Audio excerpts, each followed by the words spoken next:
മാനന്തവാടി തോൽപ്പട്ടിയിൽ ഓടിക്കൊണ്ടിരുന്ന കാറിന് തീപിടിച്ചു. വൻ ദുരന്തം ഒഴിവായത് തലനാഴിരയ്ക്ക്. ഇന്ന് പുലർച്ചെ 3:30 മണിയോടെയാണ് സംഭവം. കർണാടകയിൽ നിന്നും മാനന്തവാടിയിലേക്ക് വരികയായിരുന്ന മാനന്തവാടി ആറാട്ടുതറ സ്വദേശിയായ ഫസലും കുടുംബവും സഞ്ചരിച്ചിരുന്ന ടാറ്റ ഹെരിയർ കാറിനാണ് തോൽപ്പട്ടിയിൽ വെച്ച് അപ്രതീക്ഷിതമായി തീപിടിച്ചത്. കാറിൽ നിന്നും പുക ഉയരുന്നത് ശ്രദ്ധയിൽപ്പെട്ട ഉടനെ തന്നെ വാഹനത്തിൽ ഉണ്ടായിരുന്നവർ പുറത്തിറങ്ങിയതിനാൽ ആളപായം ഉണ്ടായില്ല.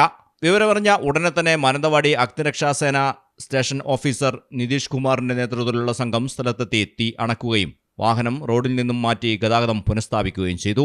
കാർ യാത്രക്കാർ എല്ലാവരും സുരക്ഷിതരാണെന്ന് പോലീസ് അറിയിച്ചു.